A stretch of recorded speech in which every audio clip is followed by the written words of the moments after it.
The village had never known such silence on a burial day. Odogwu was one of the oldest men in Umuzala, a palm wine tapper, storyteller, and keeper of secrets. His death drew every living soul out of their homes and into the village square. Drummers came from 3 towns. The air smelt of roasted yam, spices, and something old, something forgotten. People wailed, women danced barefoot in the red dust, and elders drank bitter herbs under the ancient Iroko. Chuka, 28 and freshly returned from the city, stood by the edge of the crowd with hands in his pockets, bored and distracted. He was just an old man, Chuka muttered. They're acting like a king died. His cousin Amaka hissed beside him. Shh! Don't talk like that. Odogwu was not just anybody. Chuka rolled his eyes. Please, these are just village stories. I only came because Mama begged. He shouldn't have said that. As tradition demanded, plates of food were laid out before Odogwu's hut.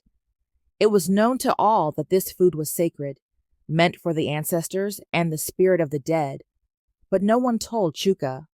Or maybe they did, and he didn't listen. When the crowd moved toward the river for the final rites, Chuka remained behind. He was hungry, and that jollof rice looked too good to waste. 1 plate, just 1. He grabbed it quickly, hid behind the hut, and ate. The meat was soft, too soft. The rice had a strange sweetness. Still, he licked the plate clean. That night, he couldn't sleep. He tossed, turned, sweat soaked his shirt. Then he felt it, something crawling, moving, not outside, but inside him. And that was only the beginning. The next morning, Chuka woke up to the sound of whispering. At first, he thought it was the wind rustling the plantain leaves, but there was no breeze. He sat up slowly. The whispering continued, low and breathy, like someone calling his name from inside a well. Chuka! He turned sharply. Nothing. The small room was quiet. Sunlight streamed through the thatched window. His cousin's laughter echoed from outside. He shook his head. Maybe malaria. By midday, his stomach cramped violently. He doubled over, nearly fainted. Amaka rushed him water and bitter leaf tea. It's probably the village food, she said, fanning him. Your body's not used to it. But Chuka knew it wasn't just food.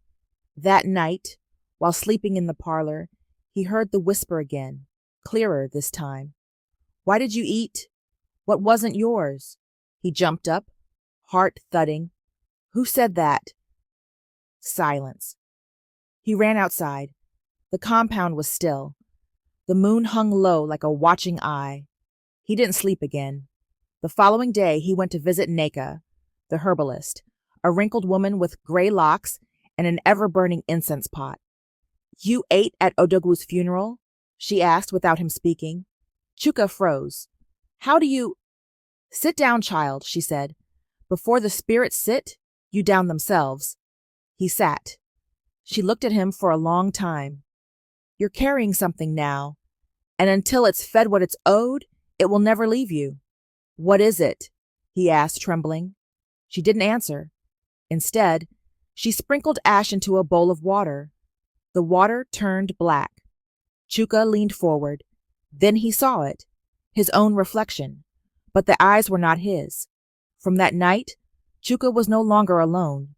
He didn't see the thing, not fully, but he felt it, always behind him, just outside his vision.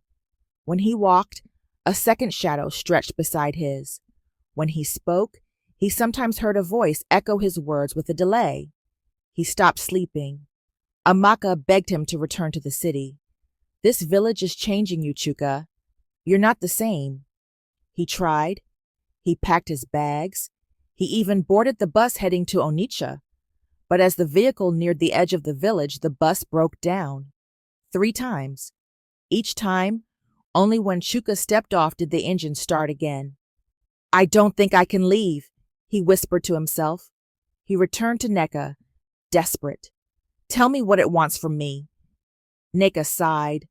The food was a bond. You dined with the dead. Now the dead has marked you. For what? You took what was not meant for the living. Now the spirits want an offering or an exchange. Chuka was shaking. Exchange? You mean my life? She looked away. That night, he heard singing outside his window. Children's voices, eerie and tuneless. When he opened the door, no one was there. But his shadow danced. He fell to his knees. I didn't know. I didn't mean to. The wind answered with a hiss. He was running out of time. The elders finally agreed to meet. Chuka stood before them, thin, hollow-eyed, and trembling. The council of gray-bearded men listened as he confessed. Food was laid for the spirit, one of them said, not for greedy mouths. His punishment has already begun, another added, but maybe the river will hear his cry. The next day they took him to the same river where Odogwu's final rites had ended. It was quiet, too quiet. Even the frogs were silent. He was told to strip to his waist and carry a calabash of bitter cola, gin, and goat blood. The river goddess would decide if he was worthy of forgiveness. As he stepped into the water, it turned cold, unnaturally cold. He spoke his truth. He begged. He wept. And then he fell. The villagers screamed. He disappeared under the water. Minutes passed, 5, 10. They were about to declare him gone when a gasp broke the silence. Chuka emerged, but he was not alone. A figure stood beside him in the water, tall, robed in white, with no face. It nodded once, then vanished into the ripples. Chuka collapsed. When he woke on the shore, the elders were chanting, weeping, praying.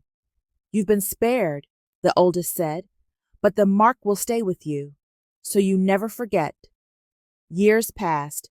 Chuka never returned to the city. He remained in Umuzala, building a small hut near the river. Children came to him with questions. He told stories, warnings, lessons. He still carried the mark. His eyes sometimes glazed silver when he spoke. Some called him mad. Others called him chosen. But one thing was clear. He never ate at another funeral again. And whenever food was laid for the dead, he was the first to stand and say, "Leave it." Some meals are not for the living, because sometimes all it takes is one bite. To never walk alone again.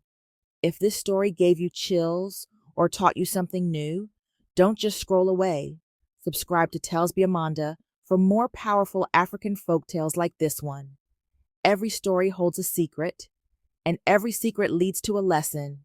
So hit that subscribe button, turn on notifications, and join the growing family that's bringing African storytelling back to life, one tale at a time. Don't miss what's coming next, because in this world, not all stories are just stories.